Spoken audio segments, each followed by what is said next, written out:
Hey everybody, happy Sunday. I hope that wherever you are and whatever you are doing, you are safe, you are well, and you are with someone you care about who also cares about you.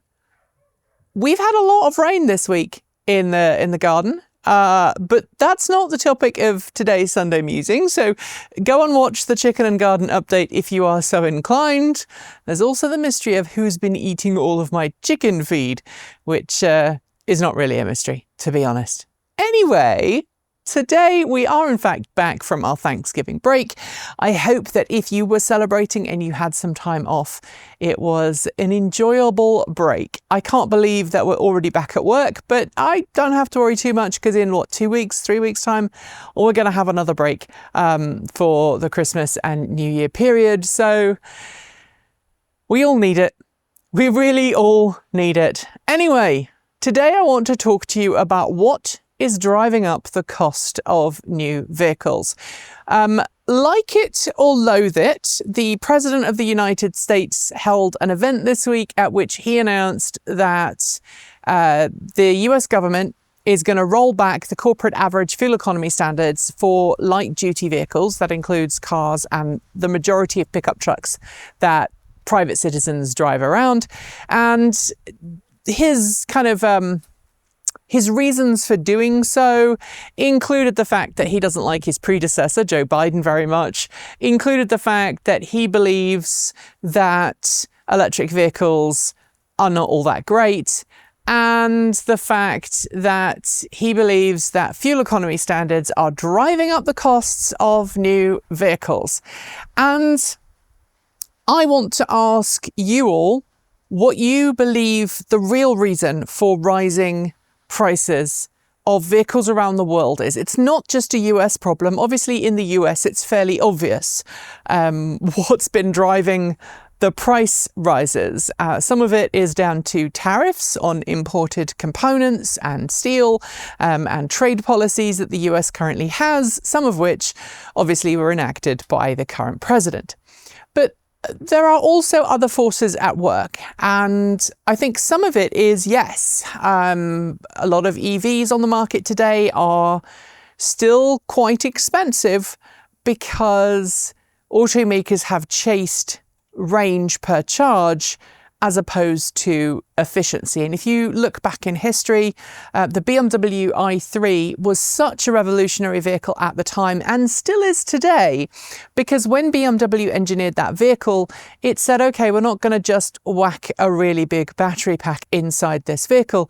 We're going to work on advanced composite materials. We're going to advance drivetrain research, and we're going to produce a vehicle that not only has a decent range, but has a decent range on a remarkably small, comparatively small battery pack compared to some of its rivals. And I don't think any other automaker really to date has picked that mantle up. Obviously, Aptera, if it makes it to market, will hopefully blow the competition out of the water with its range per charge and its aerodynamic shape. But mainstream automakers really haven't embraced efficiency in a way that I wish they would have done. And I think one of the reasons why a lot of EVs on the market today and plug-in hybrids haven't really changed their prices all that much in the last decade is primarily because while the cost to produce battery packs and EVs has dropped significantly, the size and the power rating of the battery packs and the motors that we're putting in EVs today have just gone up and up and up, and the vehicles have got larger and larger and larger. We've talked about vehicle size on the channel before, but I think that's really one of the primary reasons for vehicle prices going up. But I know it's not just an EV and plug-in hybrid problem. I know that ICE vehicle costs have gone up as well. And at that point, you have to ask, okay, is it really more efficient engines and drivetrains? And while automakers are investing still in more efficient ICE drivetrains, a lot of their investment budget these days is shifting towards EVs.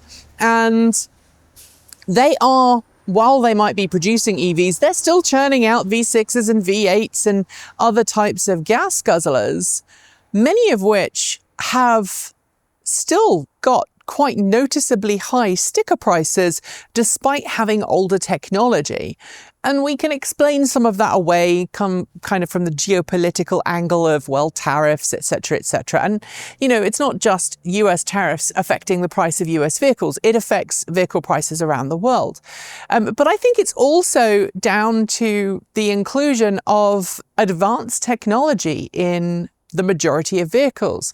As consumers have become more tech savvy, they expect more in their cars than they used to. And I'm not saying you may feel that way, but a lot of consumers do. And so automakers are using in-car tech as a way to lure customers in, like they might have done in years past if they were smartphone manufacturers. If at one point in history, the fact you had a smartphone was enough. But when Apple came out with the iPhone, all other phone manufacturers had to try and ape and copy what Apple was doing in order to stay relevant in the marketplace. And I think that now EVs are bringing a lot of connected, quite futuristic services to customers.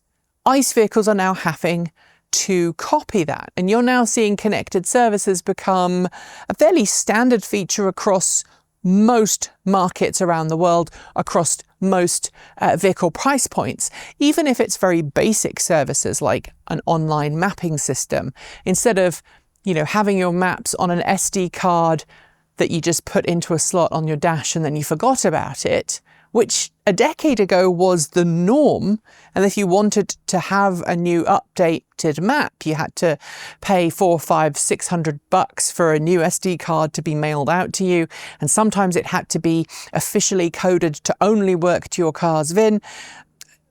If you've ever owned a Toyota Prius, you'll know the headache that was its mapping system.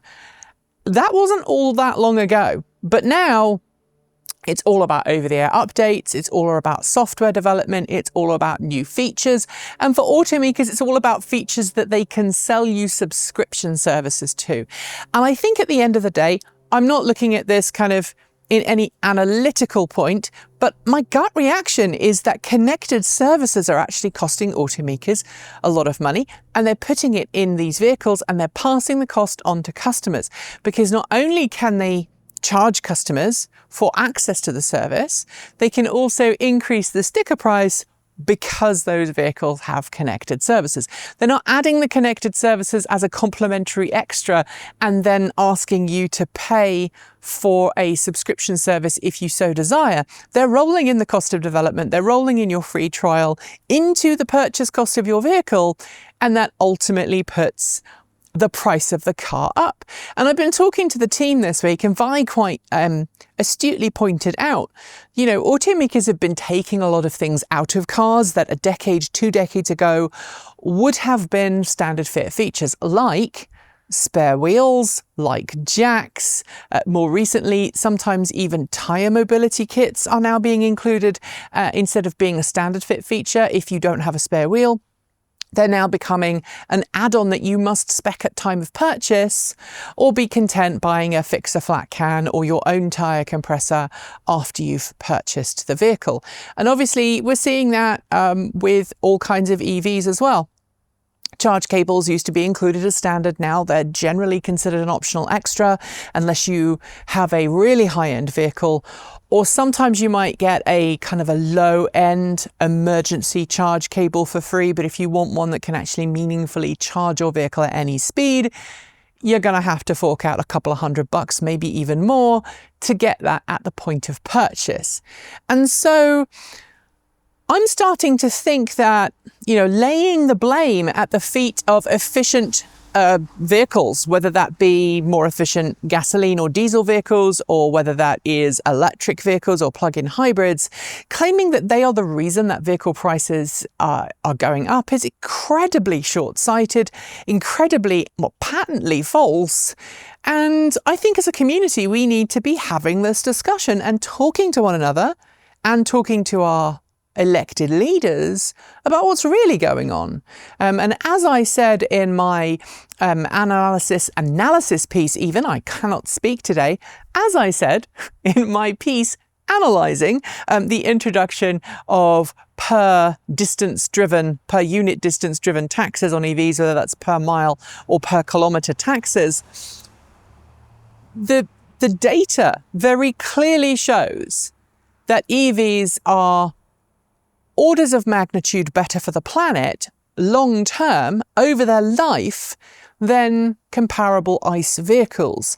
And so even if they cost more from a resource point of view to manufacture, as long as you keep them on the road, as long as you support them, they are better for the planet. But we're not allowing ourselves to speak up, I think, about the reality of that. We're either just completely tired of the hogwash that we're seeing from the White House and other leaders around the world, or we're so busy just surviving that we don't have the spare cycles to have that conversation with people. So over your end of year break, whether you are celebrating Christmas, Kwanzaa, whether you're celebrating Hanukkah, maybe you're celebrating Festivus, whatever you're celebrating, and if you're kind of getting together with people who are skeptical about EVs and skeptical about the cost of vehicles, maybe have that conversation. Ask them what they feel the real cost drivers are for new cars, because I don't think it's efficient drivetrains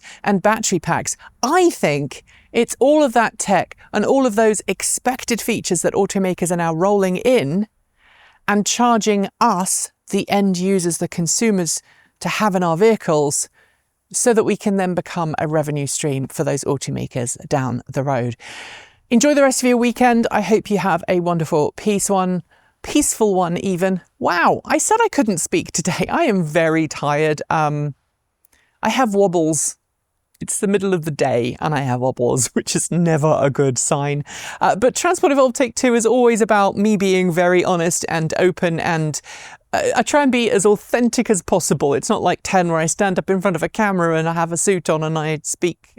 This is what you see is what you get. So yeah, I'm going to go and make a cup of tea now. Have a good week. Thanks for watching today. You can connect with us on Patreon, Discord, Mastodon, Blue Sky, or through our website. Massive thanks to the amazing folks scrolling by right now. You are the reason we can stay independent and keep making content without corporate influence. Want to see your name listed here too? Support starts at just $1.50 a month, and you can now even gift memberships. And of course, a massive welcome to our newest members: Adam B, Andrew Brown, Tiara Graves, Philip Jackson, Dieter Mulhop, Noor Naif, Annie Onimus, Todd Plenis, Barus Sharati, Andrei Starsky, Ralph Stultz, Richard Teague, Triple A He They, Lisa Vargi, Vicky Morales, Magpie Motors, and Travis Whitman. Thank you for joining up to support the channel. At this particular time in history when everyone's feeling the pinch, we are so grateful that you've joined the team, and that allows us to keep making great content. If you'd like to join them, you'll find our Patreon link below, or you can sign up via YouTube. If you're signing up for Patreon though, please go to the Patreon website. Do not use the Apple or Google app, since both take a big cut that hurts your wallet and reduces the income we receive. Prefer a one-off contribution? We've got Ko-fi, Bitcoin, a PO box, our swag store, and even an Amazon affiliate link, all great ways to make sure your money helps us. We post new videos every few days on the main channel, plus extras over on TE Take 2. And since YouTube comments, while open, aren't safe for us, the best way to chat with the team is through Patreon, Mastodon, Blue Sky, or our website, or in fact, our Discord chat. If you want more, the mighty algorithm thinks you'll like this video, but we'd love you to check out this one instead.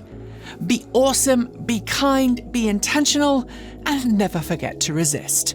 Keep evolving.